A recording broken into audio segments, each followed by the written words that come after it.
Good evening, everybody. Welcome. We are super excited to bring you season 3 of Learn Live UAE. Wherever you're watching across the GCC or even across the globe, Mark and I are super excited to change the new format of the show, aren't we, Mark? Yeah, no, absolutely. Listen, we've loved doing things in the way that we've been doing them in the last 2 seasons. But, you know, things have changed and there's lots of similar sort of chat show type shows.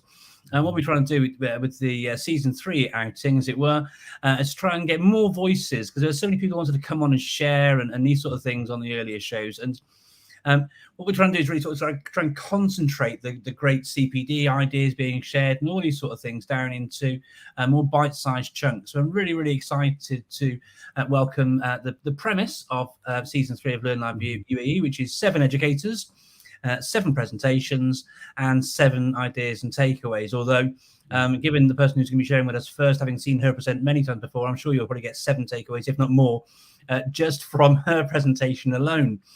Just so you know who's presenting and sharing with us this afternoon, working on the basis that everybody does turn up, because not everybody's here quite yet, but let's keep the show going. So first up, we're very pleased to welcome back to the show Trish Coffey from Just Dubai. She's sharing about COG site wins from her classroom. Next up, we've got Martin Cole joining us. I won't steal his thunder with what he's sharing, but we've got Stephanie Taylor joining us as well. And all these details and their Twitter handles and all these things will be shared through the show as well. So if you want to sort of catch up and find out more afterwards, you'd be very welcome to do so through their social media channels. Next up, we've got returning guest Matt Clark, Head of Science at British School of Muscat. Then we've got Rachel Wilding, who is Head at the Vision School. Vision School, I think it is, in Dubai. Then we've got Mark Liddell, and we've got Zainab Osama joining us at the end of the show as well. So lots and lots to look forward to during the course of the next hour. Knowing myself and Ollie, it may be a bit over an hour, but if it is, please do stick with us. And beyond the show, please do get in on the comments live on YouTube. Please send us through your thoughts about what's happening, what you're seeing, whether you like the format or these sorts of things. If you're keen to get involved and present on the next episode, then please do reach out to myself and Ollie on social media if you want to. You can follow myself at ICT Evangelist. Ollie's Twitter handle is a bit more difficult to pick up, so I'll just make it happen so you can see his Twitter handle. There it is, olewis_coaching. And of course, if you aren't able to view, don't forget you can always follow us back and watch the episodes back again on our YouTube channel, youtube.com/LearnLiveUAE. So look, as I mentioned at the start, we've got Trish Coffey up first. Ollie, would you like to introduce Trish before she comes on? Yes, my absolute pleasure to introduce Trish. I've known Trish for a few years now in the region.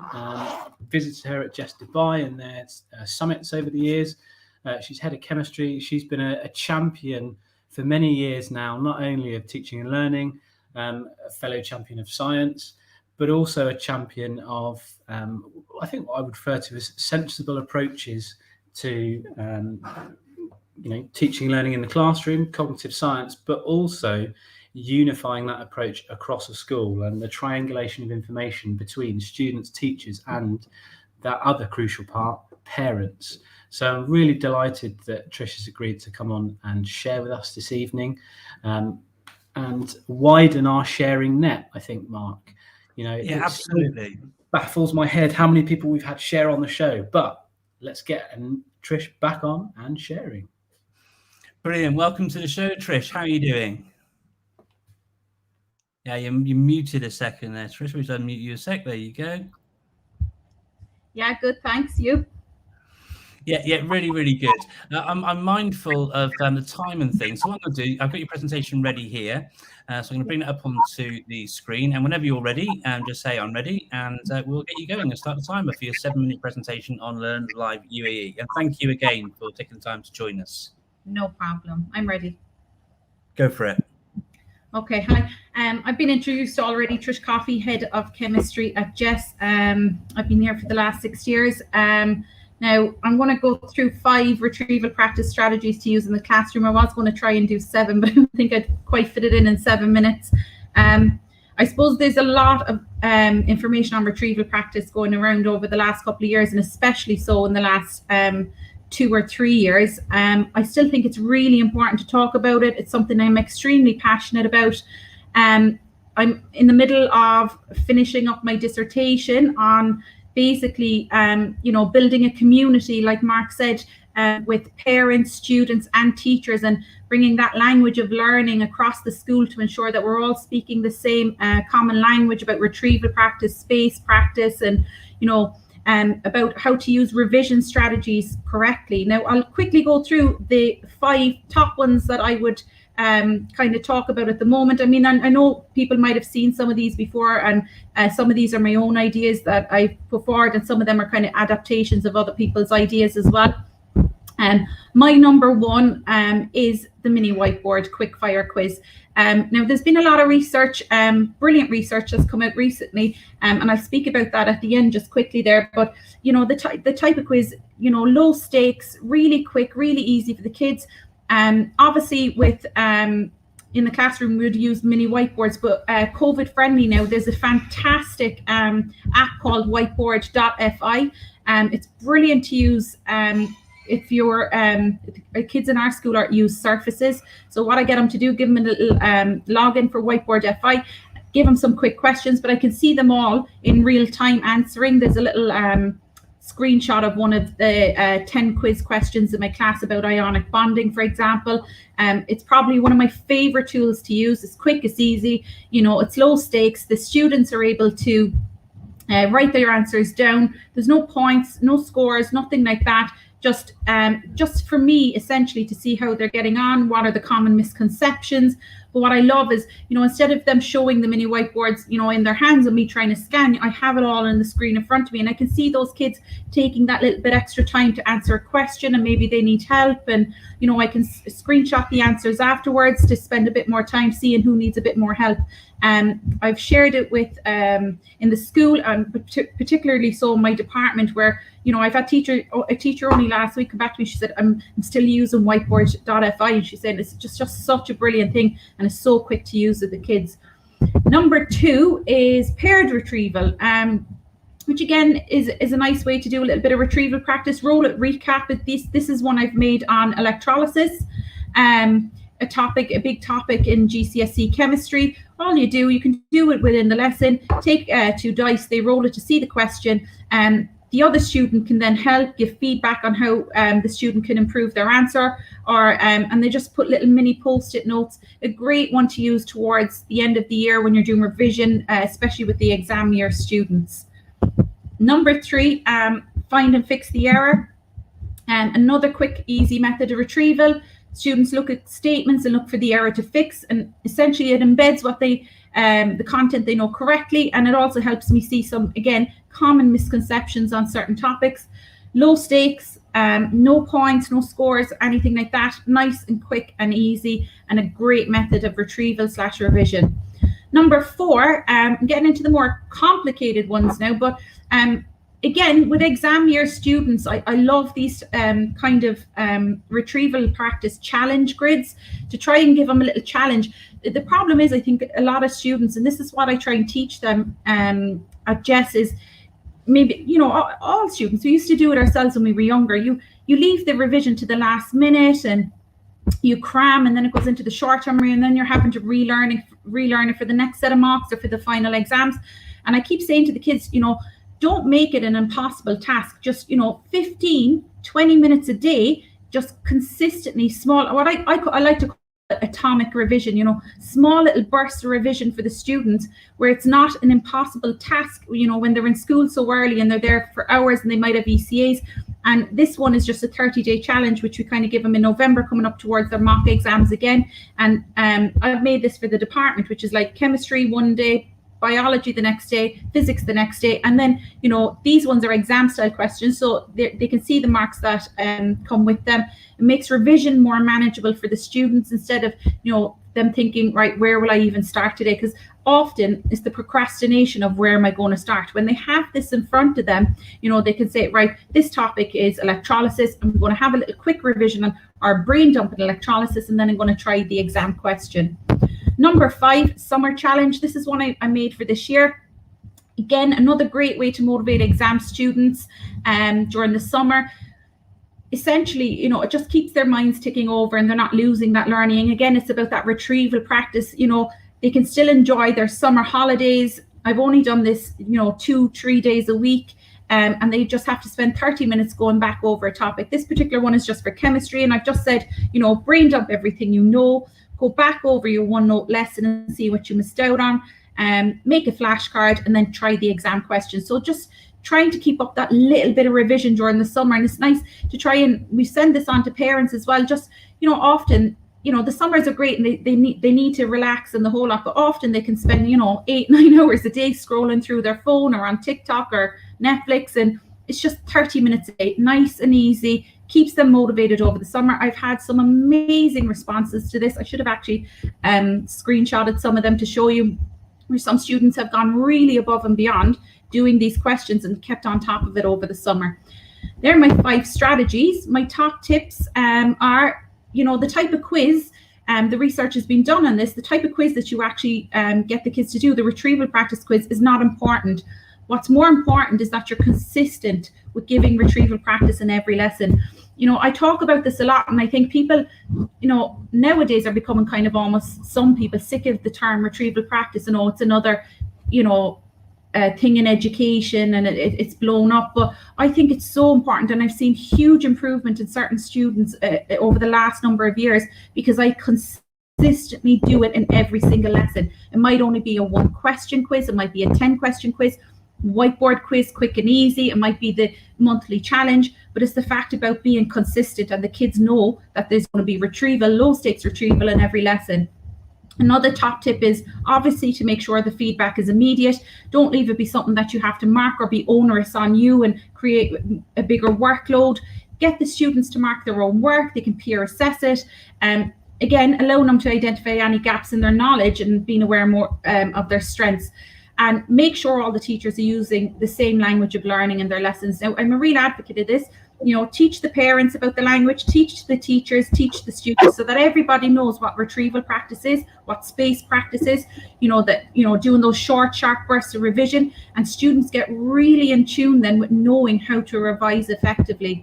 And the last bit then, some great research that has come out this year is that retrieval practice consistently benefits student learning. And just a little takeaway from that as my final thing, we can conclude that educators should implement retrieval practice with less concern about the format or the timing. Almost all effect sizes indicated a positive benefit from retrieval practice under wide-ranging conditions, and retrieval practice improves student learning to a greater extent than time spent on other classrooms activities. If that doesn't speak in itself for how important retrieval practice is and how effective it is, then I recommend people to read that by Pooja Argwal, if I'm saying the name correctly. There's a few of the reference for that and kind of where I get some of my ideas from as well. And that is it. I hope I have stuck within the time. That's great. Getting a little bit of feedback is brilliant. You can also download, I think, the students' work as a PDF at the end and share it with them, whether you're Microsoft or Google Classroom. That's super useful. And I love how you wrapped all that up there with, it's not necessarily kind of what you do, it's doing it repetitively and consistently and everybody being on board with what you're doing and mixing the diet up a little bit. I think that's hugely useful. And at iTeach Boys 92 shares awesome resources, so it's great to see you giving him a little shout out there. The errors was from him as well. Again, it's hard to keep up sometimes with who's sharing stuff, but Find and Fix the Errors was something from him. And he shared, again, there's loads of educators out there sharing amazing resources. So even if one of them helped, or if anybody wants the template for anything that I've shared there, just message me on Twitter and I can send it on to you. Happy to share any resource. Thanks, Trish. Great to have you sharing, as always. We've now throw some stats in, Mark, in between each of our speakers. We've now had 89 different educators sharing on LearnLiveUAE. Start of season 3. There we go. That's gone up by 1. Brilliant. Mark, if you could bring in our next guest, please. Our next guest is Martin Cole. Martin is assistant head at Horizon School in Dubai. And Martin, I think if you just go present full screen, yeah, there we go. Fantastic. And we'll hand the floor over to you, sir. Wonderful. Thank you, Ollie. Can you hear me okay? Yeah, we can hear you perfectly. Brilliant. Okay, thanks. Yeah, it's great to be here. Haven't watched the show for a couple of years now. So, yeah, it's an absolute pleasure. So I'll get straight into it and talking about something I'm really passionate about. And at Horizon English School, we are too. And that's teacher learning. And I think it's something that is so important in school. And a couple of texts just to shout out to here. Think in School by Cole Van Atwell. And one of the premises in that book is that the quality of teachers' learning experiences on the whole in education need improving. And another text as well there, Unleashing Great Teaching by David Weston and Bridget Clay. The question sort of that underpins that book is what if we put as much effort into developing our teachers as we do into developing our students? And I think that's a great question to ask, because if we look at a typical day in most schools, it is a very busy day. And that focus, which we're all there for and we all turn up for each day, is to get the best outcomes for our students. But if we solely focus on student learning, then actually the teacher learning can suffer. And that's particularly ironic, because ultimately the quality of teachers' learning experiences has a huge impact on that of students' learning experiences. Why else is it important? Well, we're really into, and it's increasingly talked about, is that notion of well-being. And there's a great model for well-being which we follow, which is that of the PERMA model. And if adults, just like we do as students, if adults are in the process of learning, they genuinely, truly do feel like they're in that process of learning, and their engagement is going to be far better. So I think overall it's unanimous. We know it's absolutely important, but the challenge, of course, is that teacher learning is very, very complex. And that can be, as I mentioned earlier, due to that lack of time we touched on, but it's far deeper than that. It's the different start points, it's the different levels of experience, expertise that different teachers have. And it's even, you could go on here, but issues embedding. I think we've all been part of or seen that CPD or that initiative, that idea, that fireworks CPD. It goes off, it looks beautiful initially, it's a great idea, but then actually it disappears just like a firework, and it doesn't embed into practice. So it's definitely complex. And in keeping with the theme of today, I've just sort of pulled together 7 by no means definitive steps, but things that could be considered, I suppose, from a middle leader or somebody that's involved, or senior leaders involved in developing CPD within a department or across a school, even 7 steps that can support with that. And I think the first one is that of teacher ownership. And teachers are professionals, and therefore we can't just do CPD to teachers. It just doesn't work like that. We need our teachers to be involved in making decisions and contextualizing the process of their own learning. And that's the next point. When we're sharing CPD or an idea or concept, we need to give teachers that autonomy to make those nuances for their context and within their class, within their year group. And that sort of comes into the 3-way link that I've put here. So if we're making changes to curriculum, or if we're asking our teachers to teach slightly differently, does the CPD reflect that? Is the CPD program that we're putting on enabling and giving teachers the opportunity to trial, to develop, to really interrogate whatever that practice is that we're asking them to look at, and make it relevant for their context? So really simple one, but often something that can be missed. And this is something we've had a real push on in my current school at Horizon, and that's increasing candor. Where we've got so much expertise within schools, particularly out within the UAE, if teachers are having those open, honest, developmental, high challenge conversations with one another, then actually those conversations, they can be really beneficial, whether it be through a team meeting or even just a conversation where you're talking about planning within a set year group. The fifth point there is plan and deliver with teacher motivation in mind. And I think that is something that is so important. You can have the best message, but if it's not conveyed in a way that is engaging for teachers, then actually they're not going to, they may not want to take it on board, and they may not be motivated to implement it if it's not delivered, if the value of it isn't communicated effectively. And then just to finish, two sort of last points there: ease of access how and ease of access when. I think, do teachers in our schools, do they know about how to access quality material to support in their own professional development? So do they know about shows like this one? Do they know about the most current podcasts that are out there? Do they know about the most up-to-date research, and crucially how and where to find it? And then the last point I want to finish on, is that when. And I think really thinking about, when is it within a typical school week, when are teachers having that opportunity to learn? There's so much doing, there's so much teaching with the children a lot, that actually if we're just looking at those learning opportunities as the formalized weekly CPD session, we're really missing a trick. Because as I mentioned sort of about that open, honest, candor, ongoing conversation, feedback, that side of things, those conversations day to day, you can learn a huge amount from your colleagues. Team meetings, if they're structured in a way that enables pedagogy to be talked about, and they're not just too heavy on admin, then again, that can be a great learning experience for anyone.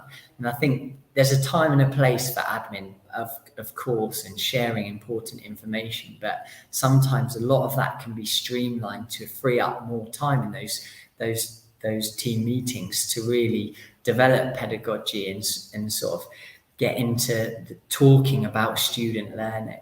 And then finally, I think something that is so important that goes, I suppose, in that teaching and learning cycle is the team teaching and the open classrooms, essentially opportunities where teachers are having the chance, the time, the protected time within a school day where they'll go and have conversations about learning during a lesson. They're watching their peers teach as an ongoing process. It shouldn't be unusual for one teacher to go and watch another within a year group. That should be built in, that should be happening regularly, because we talk about, if I come back to that formalized CPD, actually that's a time when we will talk about student outcomes and student learning, but actually it's probably even more valuable if we're doing that during a lesson, and the learning's happening there live in front of us. And so just the final point to finish, I think sometimes we need to sort of realign our goal and our vision for professional learning in schools. And it shouldn't be to do CPD to teachers, to ram it down their throats, to force them into looking at a certain type of research. If we can create that environment where teachers want to learn, they're motivated to learn, and most importantly, I suppose, have the opportunity to learn, that's actually going to have the most value and ultimately support students as well as teachers. Brilliant stuff, Martin. Thank you very much. And I couldn't agree more, really. As somebody who has been asked to deliver CPD to 80 plus teachers all at the same time before, once or twice, it's always difficult to get that sort of impact beyond any of those sorts of sessions. And so it's that ongoing conversation, the regular conversations, bringing it up in regular meetings, all the things you're talking about, and trying to catch people in, as well as rather than sort of catching them out with these sort of things too. Thank you for your time and sharing with us today. We had a lovely comment during your presentation as well from Krishna Morkasanar, who says she couldn't agree more. Responsive CPD visibly improves the quality of teaching. So listen, thank you so much for taking the time to join us on LearnLiveUAE today. And thank you for your kind comments at the beginning as well. Let's hope you join us for more episodes in the future. It'd be nice to have a deeper dive into some of the things you've been talking about there on a future show as well. We could go about, spend a whole hour and more around these sorts of conversations. So thank you very much for taking the time to join in with us today, Martin. Thank you very much. No problem. Thank you, Mark. Cheers. Cheers, thank you. Right, so I'll drop Martin out now. Our next guest presenting today is Stephanie Taylor. Now, if I can just get into the right bit here, Stephanie Taylor is head of primary at British School of Muscat. We've got two from the British School of Muscat here on the show today, actually. I'm not going to steal Stephanie's thunder about what she's sharing about, so I'm going to bring her on right now and welcome you to the show, Stephanie. Welcome. The microphone should be working now. If you say a few words. Can you hear me okay? Yeah, there you go. Brilliant stuff. Thank you very much, Stephanie. And we're behind time already, Stephanie, so I'm not going to steal your thunder, like I said, with your presentation. I'll bring your presentation up right now and I'll hand the mantle, as it were, over to you for your presentation. Thank you for joining us today on LearnLiveUAE. Thank you. Thanks, Mark. Just a quick correction. I'm head of primary at Al Sud Global School in Muscat, not British School Muscat. My mistake. Sorry, that's what I was told. Sorry, my apologies. Thank you worries. for the correction. Okay. Okay, so this presentation is about the impact of the book Why Don't Students Like School by Daniel Willingham, the impact that has had on my practice since I read it a few years ago. I trained as a primary teacher in 2003 to 2007, which was kind of peak edutainment era, when we were kind of told as young teachers that as long as children were engaged and enjoying your lessons, that meant that they were learning. As long as you could tick off the success criteria at the end of the lesson and, the children could recite the learning objective back to you, that meant you could go to your tracker and tick off how well they had learned during your lesson. Except there was one problem. I found in my experience when I would come to assess children's learning at a later stage, so away from that lesson, using materials that cover the exact same things that we had covered in class, my students didn't seem to have remembered too much of what I knew they knew. So clearly the problem must be me. Maybe I'm not a charismatic enough presence in the classroom. Maybe my card sorts weren't quite hitting the mark. Maybe I should have come up with a more creative hook to my lesson to get them more engaged. Maybe I should let them do more of the discovering for themselves. Strange thing was, I noticed that the lessons that I taught that were more explicit, involved more explicit teaching, more simple format, with more direct knowledge content, seemed to be more successful in that students seem to remember those things with greater success at a later date.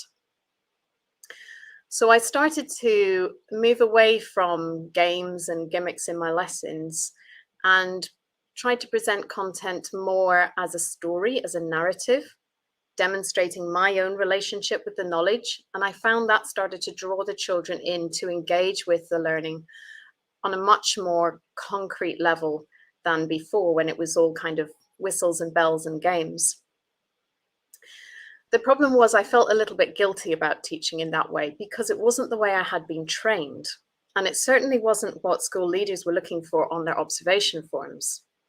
So I would always make sure I had one of those all singing, all dancing lessons ready for observation. Then in around 2017, I stumbled across the Mr. Barton Maths podcast, which is much more than just about maths. And through that podcast, I encountered Professor Daniel Willingham, who's Professor of Psychology at the University of Virginia. And I was inspired enough by the podcast I'd heard to buy his book and read it. And it was probably the first edgy book I'd read since I graduated. And I'm really lucky that that was the one that I hit on. For me, it was a real kind of road to Damascus experience. The scales fell away from my eyes and suddenly things started to make sense to me. I wasn't alone in my experience in the classroom. I wasn't a bad teacher. I just hadn't been taught how to teach very well. Reading this book led me on to discovering some other brilliant and inspiring writers talking about education at the time, people like Daisy Christodoulou, David Didau, and from a more primary perspective, Claire Seeley. I'm just going to summarize 4 points from the book, Why Don't Students Like School?, which have had a big impact on me and my beliefs about teaching and learning. So the first point is about getting rid of extraneous load, all those extra things in the classroom that actually don't serve us or don't serve students when it comes down to their learning. One of the probably most famous quotes from Willingham's book is this one: "Memory is the residue of thought," sometimes paraphrased as "we remember what we think about." For me, this single line gave me the confidence as a teacher to change how I plan and resource my lessons, even influencing things like how I plan my classroom layout and my displays. Stephanie, do you So want to move the slides on so that it's on the quote, please? Oh, We're still on what the slide title. can you see? Number 1. Why is it not? There we go. You go full screen. Okay, is that it? Oh, sorry, I've been changing them, but I don't know if it's why it's not been changing. Okay, thanks.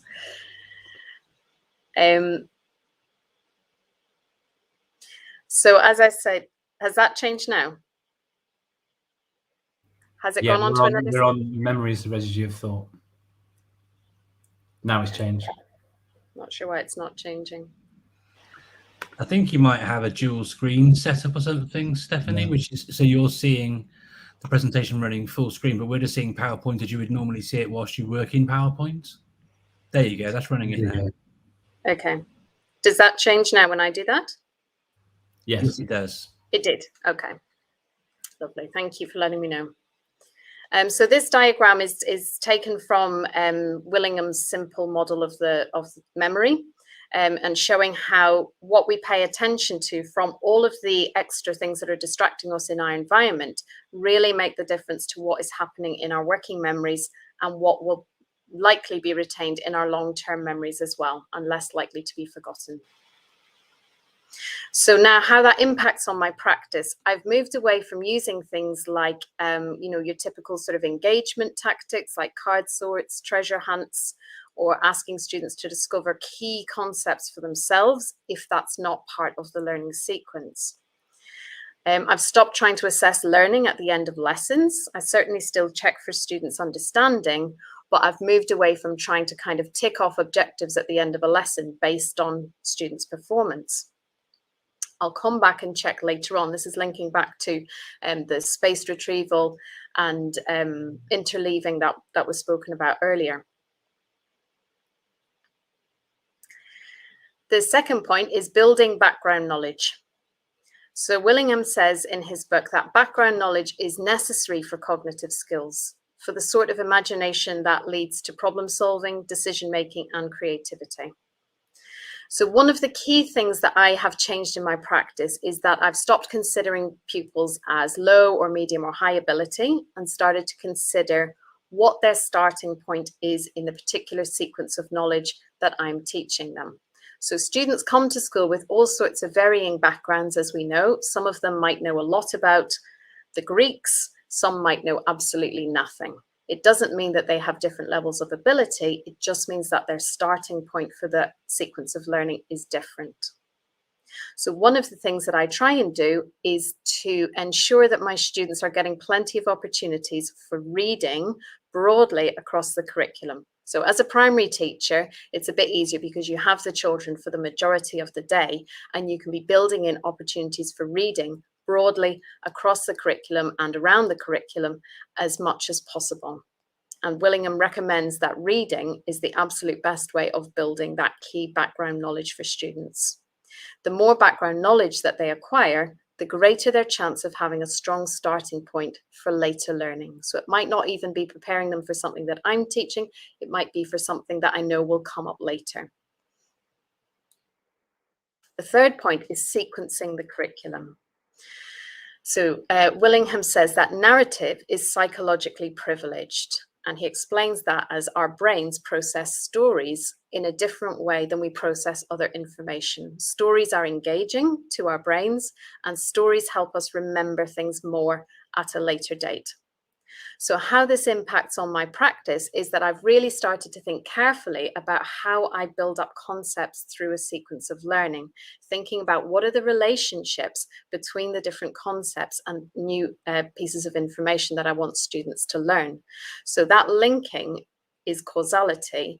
And I also try to use big questions, maybe at the start of a learning sequence, which uses the narrative technique of conflict. So you're trying to provoke some kind of conflict in students' minds that really hooks their curiosity, not because you're doing something flash, but because our brains are curious and our brains are interested in puzzles and questions. And the final point is that skills are domain specific.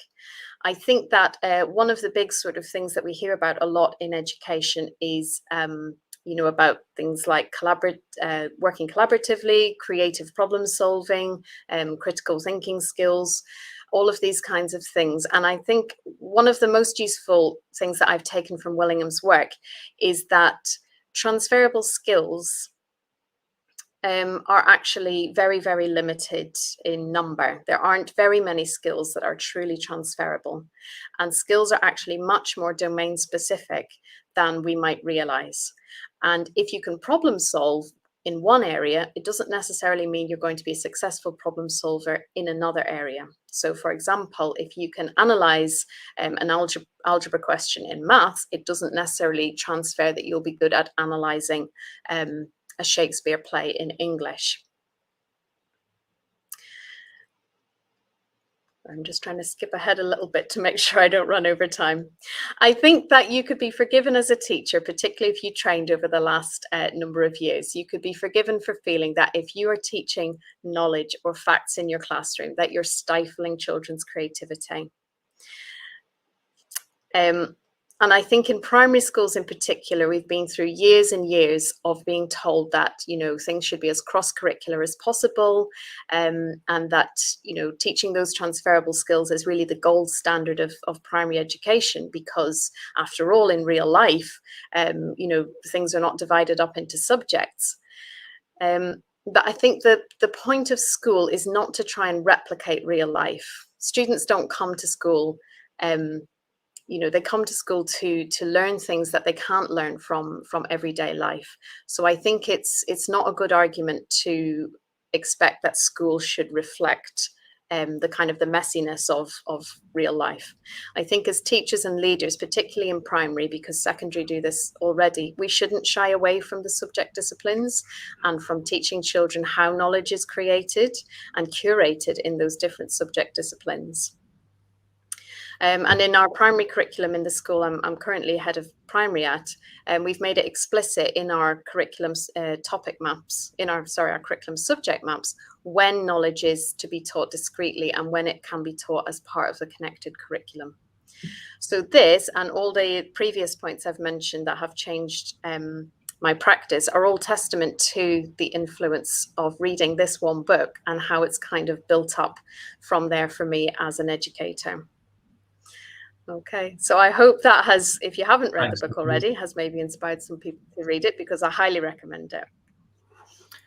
Thank you so much, Stephanie. There's so many takeaways from there, and to echo what you've said, really, if someone hasn't read it, please do go and search it out and read it, because it's full of so many salient points that you've highlighted. And what I really appreciated about your presentation was how it applied to you in your particular context and what you did about that. So thank you so much for coming on the show and sharing. A mindful mark of time, so if we could bring in our next guest. Thank you, Stephanie, once again. Our next guest is longtime supporter of the show, Mr. Matt Clark, Head of Science at BSM in Oman. Matt, please tell us, what are you going to share with us this evening on Learn Live UAE? So I think it links quite nicely into what Martin was saying earlier. So I want to share a little bit about how we're moving towards more focused department-specific CPD in our journey. Thank you. And if we can get your screen up. There we go. You are good to go, sir. All right. So I thought I would share kind of our timeline in terms of where we're at with doing CPD that's specific. I run a science department, so we kind of have 3 disciplines within one. And I really wanted to point out that it's there's no fancy end product. It's been a really long process, and so we've gone from maybe 4 years ago up to now, and then looking a little bit further. I just wanted to share our journey there to give people some concrete examples of what we've been doing and what you might be able to do as well, something similar. So kicking us off, and for each kind of section, I kind of want to talk about where we are at, what we did, and then why we did it. So context, action, and then purpose. So 4 years ago, in terms of the teaching and learning culture at the school, it wasn't really established as a thing, particularly collaboratively. So there's lots of good things going on within individual classrooms, but it stayed within them kind of siloed. And that was the context at the time. And so the thing that I did when I took over as head of science was initially having discussion articles for every department meeting. And I was kind of almost relentless with it. So emailed out the week before, the first 10, 50 minutes of every meeting, there was an article, sometimes controversial, sometimes not. Teacher Tap was a great source as well as Twitter for finding articles. But there wasn't any outcome. There didn't have to be an outcome. It was just to normalize the idea that this is something as a team we do. We sit and there's space and there's time in a more formal setting of a department meeting to discuss things to do with teaching and learning, things to do with educational research, things to do with what we might want to do in the classroom. And so that's kind of where we started, this shift that started our journey to where we are today. Moving on slightly in time, so along my timeline, 3 years ago, so a year on, our context has changed a bit, but not much. And so I guess the first thing to note is that change that is meaningful and that is embedded is slow. And that's hard to deal with, but it is the reality. So this is a year later of doing this. And I think at that point, as a team, we were used to this idea, discussing pedagogy became something that we did rigorously in department meetings. And then it spilled out into discussions at break time, discussions on the stairs, this type of thing. And that started to become more the norm. But again, it was very general. There wasn't huge outcomes, maybe here and there where it would start to impact practice, but not in a big noticeable way. But that was okay. And so the focus then, or the purpose became about, let's narrow it down and let's pick something that we do. So over the previous year, lots of ideas had sparked a lot of discussion, some absolutely nothing, some massive arguments, some full agreement. There was a huge range of things. And so what I tried to do was narrow it down. And again, there's links to what Trish was saying earlier. Retrieval practice was something that we decided we would focus on as a team. Partly because, as she was saying as well, there's quite a broad range of parameters that you can do it in and it still be effective.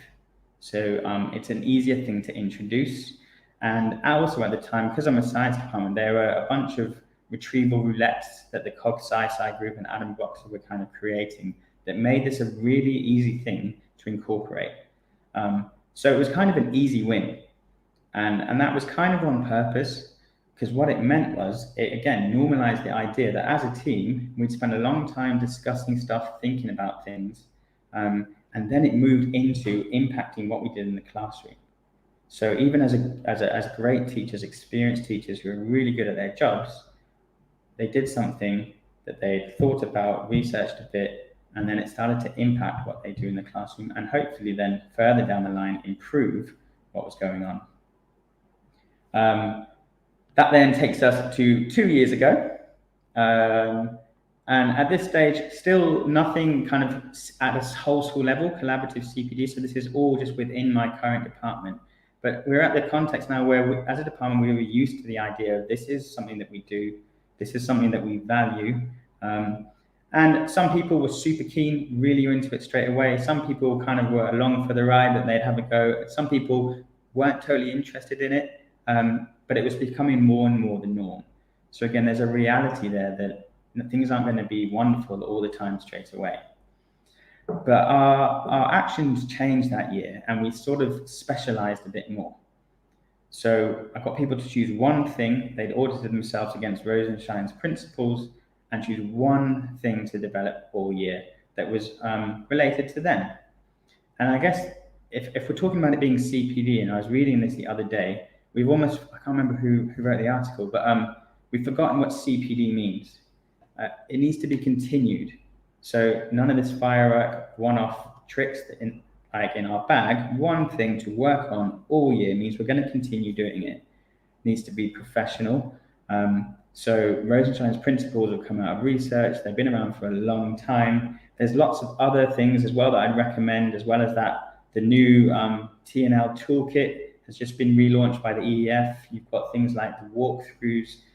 There's all sorts of tools, but Rosenshine is free, available, ready to go. And so it means that you're backing your time and your energy into looking at something that is credible to begin with. And then the development, it needs to be sustained. It needs to be deliberately practiced. And so that's kind of what we started doing 2 years ago. And again, some people were really involved in it. Some people kind of not so much. But bit by bit, the culture was changing slowly. But this is years in the making. About a year ago, or somewhere between that, I guess COVID happened and the whole world turned upside down. And I'm not going to talk about that anymore, because that changed a whole bunch of CPD in terms of how do you teach online. And so people grew hugely, whether they wanted to or not in that aspect. But I'll leave that to one side. So where we're at this year, our school has now launched, we've got collaborative stuff going on in terms of CPD. So that meant I could switch my focus for the department time, and we've just launched it literally weeks ago in terms of using our time to discuss things that are specific to our subjects, really geeky technical things in between our physics teachers about how to explain forces or how to explain electrolysis for the chemists, something that's really specific and can only be done with our team, not across the departments. So now, hopefully, we're starting to get this balanced diet between conversations and working on kind of general pedagogy, and then really specific stuff in our department meetings. So again, there's no format, there's no outcome. Every single person has signed up to lead one session this term for about 10 minutes. And really, I just want to see what happens. We've had one set so far, and I just want to, over time, figure out when we evaluate it, how did it go? What did it feel like? Was it useful? Did some formats lead themselves to a really useful discussion that sparked something off? Other ones maybe not quite so much. But at the moment, again, just to make this type of discussion more normal, there's no outcome. It doesn't have to be linked to an upcoming topic. That would have been ideal, but kind of one thing at a time in terms of launching something. So that's where we're at. And then a couple of things in terms of looking forward.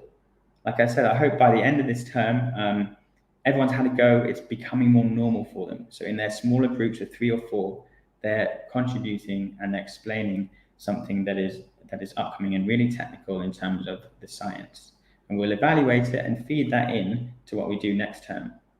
Now, the dream next term would be to have the meeting slightly bigger. So we've got 3 or 4 in bio, chem, and physics, and that brings a bigger group meeting overall. And what we'd like to do is build on the discussions we had this current term, where particularly at GCSE and A levels, things are really important to get right. But if we don't get them right at Key Stage 3, then we're setting ourselves up for a load of extra work. So I'm hoping that the biology specialists will share with all of us science teachers who do teach biology at Key Stage 3 outside of our specialism, the really important things to get right there, so that when the students get through to GCSE and A level, they're using the right language, they've got the correct ideas, maybe less misconceptions. So we're trying to get sort of coherence through all of our key stages. And again, I'm going to expect that everyone does one session. And then just very quickly, finally, who knows what the context is at the end of this year? We're going to evaluate it. And the final thing is just keep it continued, one thing at a time, keep it professional, and keep deliberately practicing it. There you go. Brilliant, Steph. Thank you so much, Matt, and so much great advice being shared there. And it's really difficult, the role of a middle leader in a school, particularly in so many ways, from exam entries to managing your team and all the rest of it. And often, whilst you might be pretty good in some disciplines within science, you can't be good and brilliant at all of them. It's really difficult to bring everyone together and working within that sort of team. And so what's also lovely is recognition of that sort of continuous part of professional development. It sort of resonates really well with what Martin was sharing in his presentation earlier about whole school CPD as well. So really good. And I'm guessing you and Martin didn't sort of join up and meet beforehand and try and coordinate that. So it's lovely to have similar conversations from different perspectives as part of the show. And thank you to Matt as well for your continued support of the show and for coming and sharing more of your great insights during the show as well. Thank you so much. We're a bit short on time, so I'll forgive me the lack of pleasantries, but thank you very much for coming along, Matt, and really appreciate your time there. Thank you very much indeed, and thank you very much, and hope to catch you again soon. So thanks then to Matt, like I said there. Next up on LearnLiveUAE, we've got Rachel Wilding, and Rachel is being joined today by Dawn Ward. Rachel is an international Duke ambassador, but she's also the head teacher at Smart Vision School in Dubai. And with time being tight, what I'm going to do is I'm just going to bring Rachel's presentation straight up on the screen, like so. So we should be able to see that now. And rather than steal your thunder, I'll have to think of a new phrase, I think. But rather than sort of explain what your presentation is about, I'll pass over directly to yourself, Rachel and Dawn, so you can tell us all about what the Duke Awards are and how people can get involved. Thank you for joining us today. Okay, thank you very much. Well, I'm actually going to go first. I'm Dawn, and we're delighted to have 7 minutes to tell you all about the Junior Duke Awards. As many of you are teachers, I'm sure you've found that whatever age you teach, every year you get pupils in your class whose life experiences seem quite limited, and they tend to do the same things, such as going to the mall every weekend. I'm a primary teacher of 27 years. And I've met many children who've struggled to get changed after their PE lesson because their shirt's inside out and they don't know how to fix that because their mum does it normally, or who don't have the right kit with them because their mum didn't pack it. As a parent, I know it's much easier to do things for children because it's quicker, but the Junior Duke Award is all about giving children opportunities to experience a vast array of life skills. Throughout the 7 levels of the award for the primary school, there are 94 skills like risk assessing and cooking, budgeting, first aid, eco-related activities. And we find giving them the time to try things for themselves increases their independence and their confidence and their resilience, and it works well for children of all academic abilities. Rachel. Okay, absolutely. What we found, certainly living abroad and in the UK, that the children were lacking that can-do attitude, that sort of grit and determination. And particularly at that primary level, children were so quick to give up on something or so hesitant to actually try something new because it would feel too difficult or out of reach. And that real can-do attitude is what we aspire to push forward through the Duke Awards. Children having been through that award scheme tend to be far more resilient. They're definitely sort of trying a real range of different skills, not just through the Duke Awards, but we've had children that have come back after the summer holidays and said, oh, do you know, I did that rock climbing when I was on holiday with my granny and granddad, or I actually went and learned how to bake a different type of bread after doing that one in my Year 5 challenge. And so it's giving them that starting block to really emphasize that grit and determination, to really have a go and a can-do attitude. So I created the award in 2007, and I did it purely for my own school in Glasgow for children in years 3 to 6. And then over the following 8 years, it kind of morphed a bit every year, and I took out challenges and created new ones. And then I created the Mini Duke, and that was for years 1 and 2. In 2015, the inspectors came to our school and they jumped on it, saying that it was innovative practice and sector leading, and suggested that it should be shared. A local head teacher loved the sound of it, so she trialled it in her school and she followed the model that I use in my school, and she found that it worked, and she liked the growth that she could see and the independence and confidence that she could see in her children. In the next year, 8 independent schools in Scotland started to offer the award, and I was really pleased, quite relieved that the model worked for them as well.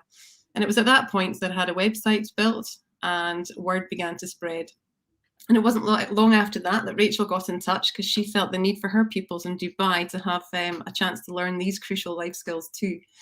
And as well as the life skills, she saw the need for cultural challenges as well. So together we've created the international version of the award. Rachel. And it really was. It was actually, as we all know, as a school leader, you go through inspections, you go through self-reflection practice, you're sat in that leadership meeting looking for things to further enhance or develop your curriculum, and giving wider opportunities to your community as a whole. And that really is what the Duke Awards can bring in. It is an absolutely fantastic community approach to an award scheme. Yes, predominantly it's done by the child, but most of the work on the award happens outside of school. And so parents do get involved. An absolute classic sort of comment on that is I was doing my gate duty, and an Emirati father came up to me and went, "Do you know what? We had a wonderful weekend. We actually went to the Falcon Hospital, and I have never been there before, but it was part of sustainability of the UAE, and that was the award that my son was working on." I think it really brings families together. It helps to build that community feel. It's giving that diverse option for parents that want something more for their children to do than, like Dawn said, just heading off to the PlayStation or heading down to the shopping centre. We really have felt that it brings the whole community together, and it's not a huge amount of work for the teachers that are actually leading the award scheme in the actual school time, which Dawn will talk about in a moment. So this is an example of what the booklets look like. So each booklet has 14 challenges from which children choose they complete 10. And each challenge gets a double page spread where the challenge is explained, and then they've got space for their own self-reflection, like what was hard, what was easy, and when they think this skill will be useful to them in the future. And then there's a page for their evidence. The Senior Duke is in 2 levels. It's for silver Senior Dukes for year 7 and gold is for year 8. And this is all online. So they see their challenges and they can fill in their self-reflection there. They upload photos and videos, and then they can notify their teacher that each challenge is ready to be assessed. And then when a child decides that they would like to take part, they receive either a booklet or access to their own login page, the Senior Duke, and they get a certificate and a badge. Obviously, we're very aware of the time, and with about 30 seconds in our 7 minutes to go, just a brief overview of the benefits for your school. And this is me sort of with my school overall leader hat on. It's absolutely that enhancement for the curriculum. It's giving children opportunities that perhaps just in the way that they're being brought up have not been offered to them. And it's given parents that option to stop and think, do you know what, my children should be able to make a cup of tea, or should be able to set a table or budget, etc. And they should plan for a trip. And so it's supporting all the whole community. Children do become 100% more independent, and like I said, they have that bit of a can-do grit attitude, and are very much more engaging in trying different activities, etc. Obviously, school leader hat on again. There's no cost to the school, and the awards are paid for at a very reasonable price. There's parental participation and community support. I think what's been lovely, certainly within the UAE, we now have about 55, I think, schools for this academic year, and it's given a different layer of responsibility. You know, there are staff that may not want to go for a full core curriculum middle leader role, but there's been that opportunity to have a responsibility in a far more pastoral fashion. It's been fantastic for networking and marketing, and as we continue out of the COVID blues and back into, you know, the old ways, but the new ways, there'll be further opportunities for Duke schools to get together, to have life skill competitions, etc. So overall, it's been really, really positively received, obviously in the UK, where it's been running far longer. Internationally now, it's in over 20 different countries, and it's had a real massive response within the UAE. So we were just delighted to share it with you.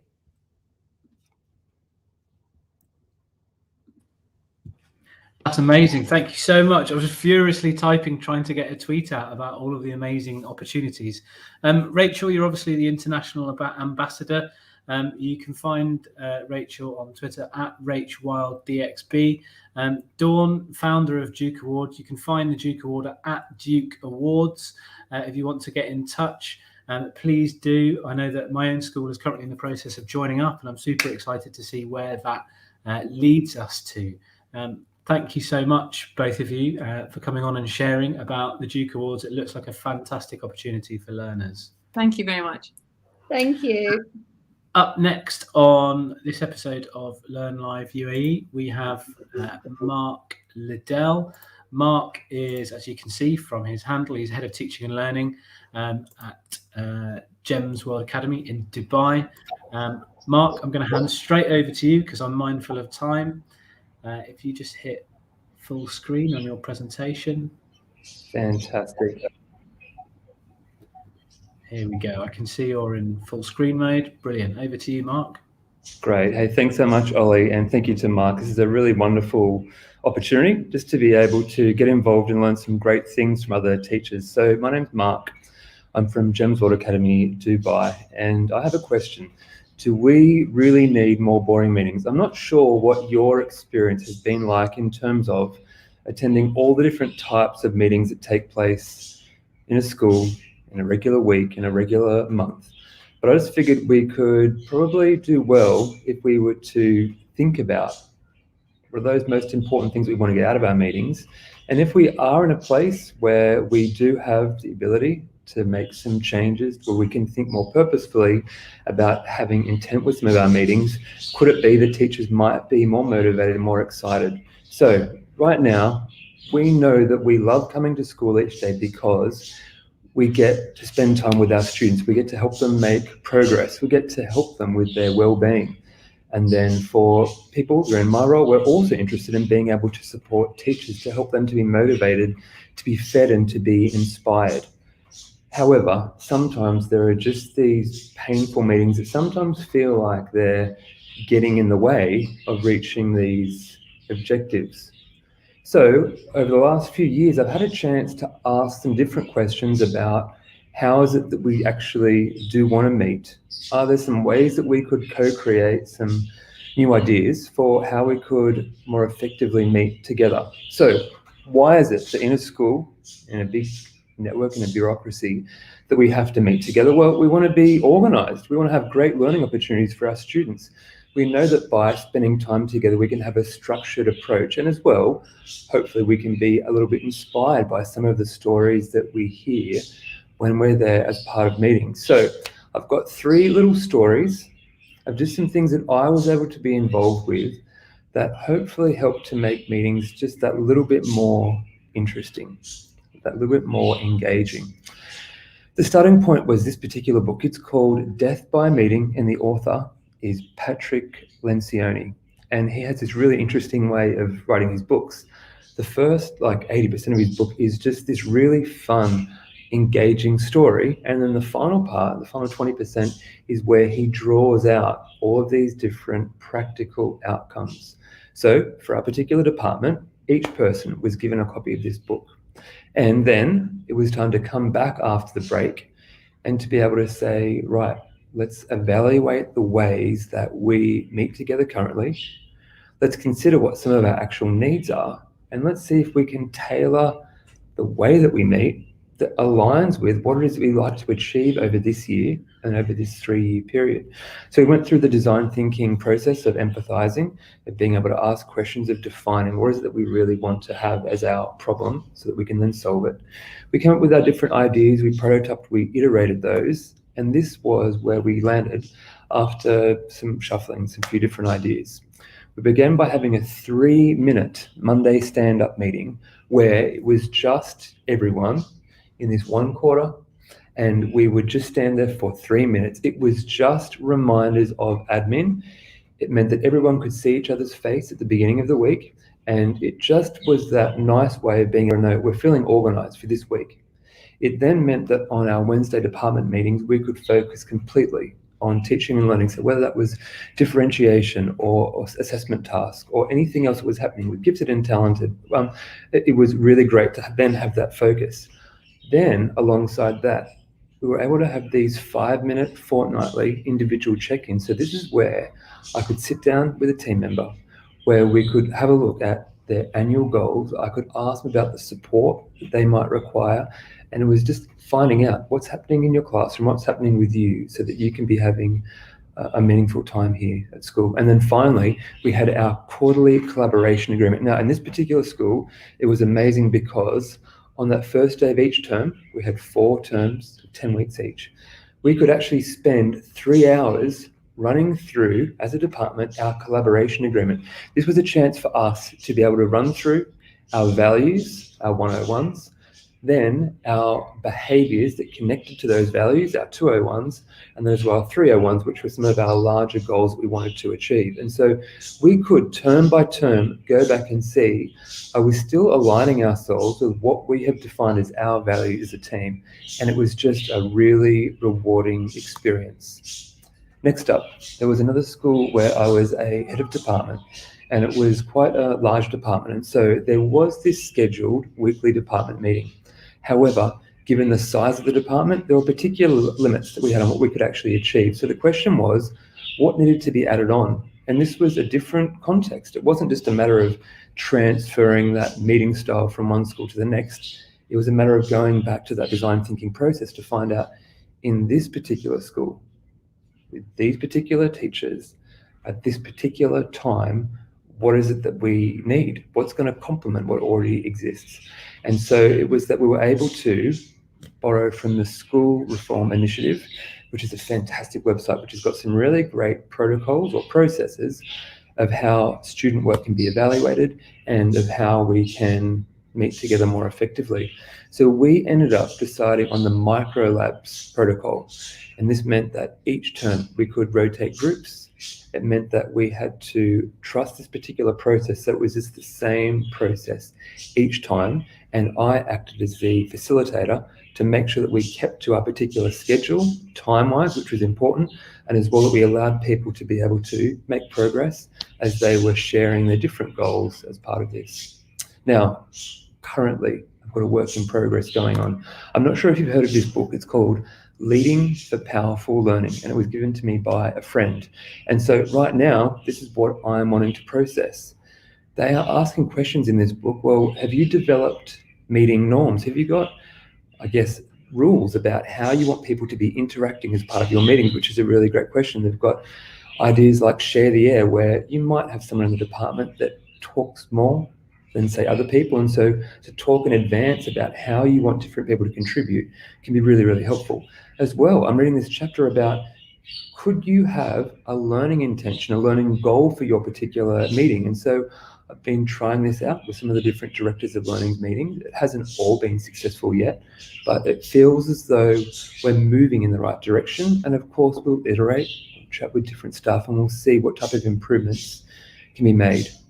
So I'm interested to know, what's your response? Think about some of the meetings that you participate in.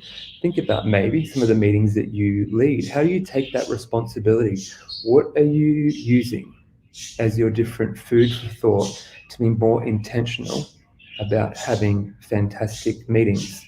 Now, we have to finish with someone famous, and this is Jeffrey Bezos, and you might be interested to know the rules for his meetings. Firstly, there's no PowerPoint, ever. Next up, there is no meeting minutes shared in advance. The meeting organizer has to write a 4-page memo, and everyone arrives there and reads it for 30 minutes. As well, with the teams in his particular company, Amazon, they have a 2-pizza rule. So the most number of people that can be in a team as part of a meeting can just have the appetite of 2 pizzas. Now, that's not always relevant in a school. However, just really interesting to hear how other people think about meetings. I'm really grateful again, Ollie and Mark, for this chance to share, and thank you again.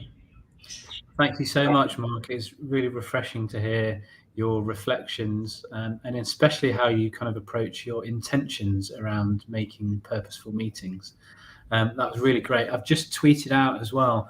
I hadn't heard of a school reform initiative, so I've just tagged you in a tweet, and I'm really keen to, after this episode, delve into that a little bit more, and I might fire some questions your way if that's okay, once I've had a chance to read that, Mark. Thank you so much. Of course.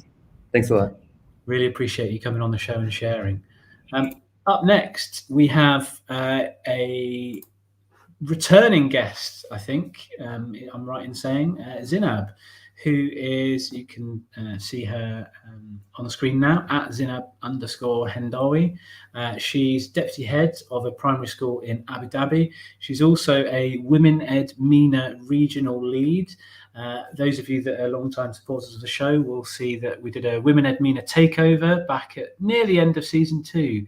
And it's great to have Zinab back on the show to talk to us about her perspectives on, well, I'm going to hand over to you, Zinab. Nature-based learning. So I'm sorry, I'm having some troubles with sharing my screen. So we would like you just to close your eyes and imagine that you are in a forest. It was full of green. So yeah, so thank you so much for having me back on the show. Today I will be talking about outdoor learning environments and nature-based learning. So first, I will begin with why children need to be outside, illustrate the difference between our current settings and nature-based settings, and how this can be implemented in the UAE. So the majority of human learning through the history was taking place outdoors. In the past 100 years, governments have been required to ask schools to have an indoors classroom as a mean of learning. And this has been the same for 100 years, and except in certain countries, but not even all the schools in these countries. So you can imagine that children spend around 20,000 hours in the classroom until they graduated, and I think this is something too much.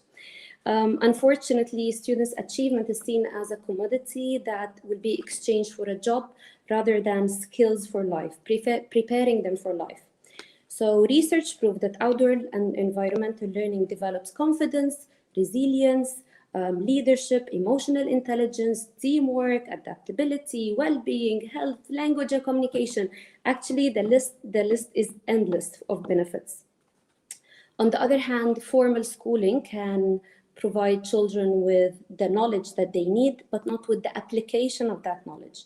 So I started my practices by observing children outdoors in our small garden in the school. And you can just see the spark in the children's eyes when they see an ant hill, or when we start seeing the dates falling off the palm trees, and they start asking questions like, why do they change color? They start talking about the texture. They start even using the branch of the palm tree as a broom, like for the room on the broom.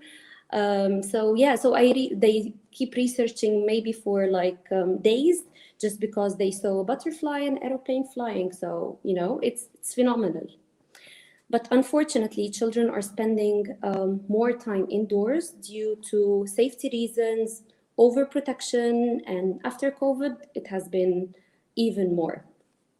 So from this point, I started researching in forced schools and the best outdoor practices. So the term forced school is used to indicate the best practice of outdoor learning based on the nature pedagogy ethos, and it aims to inspire and encourage children through positive outdoor experiences.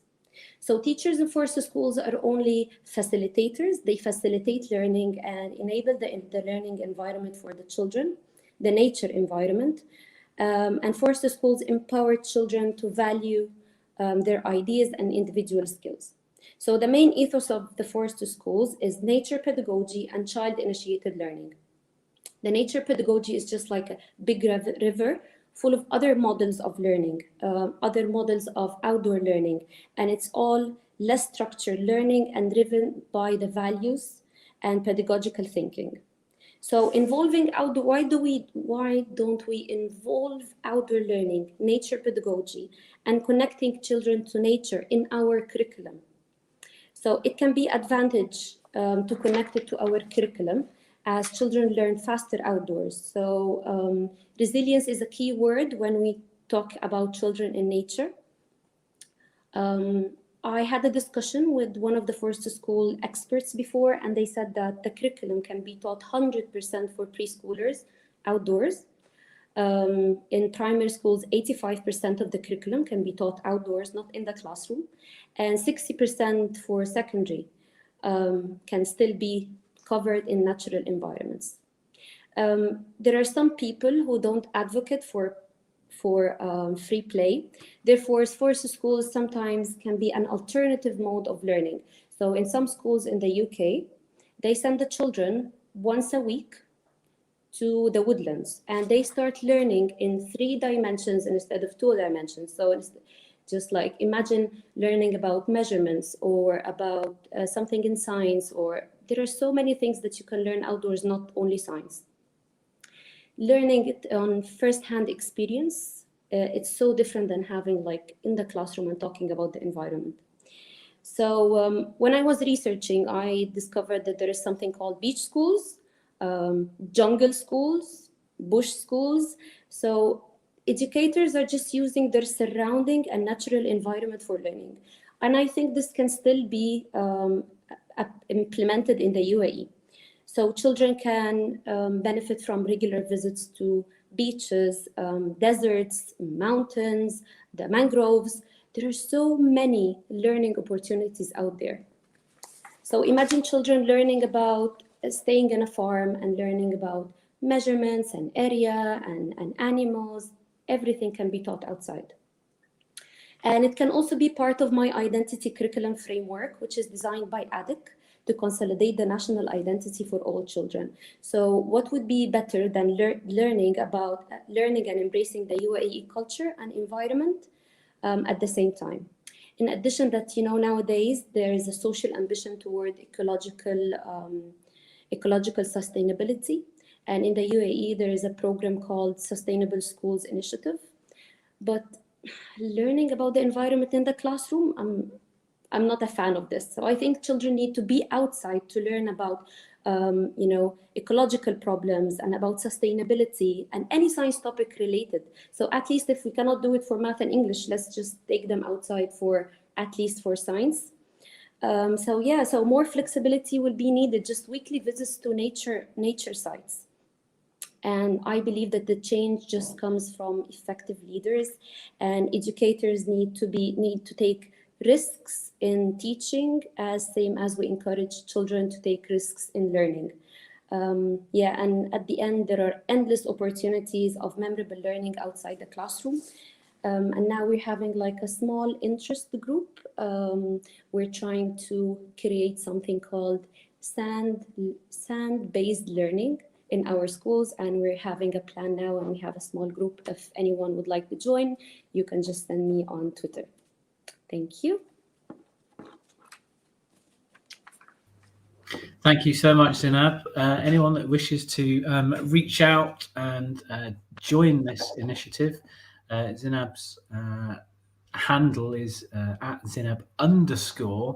I'm just going to make sure that I get this right. Hendawy, Hendawy.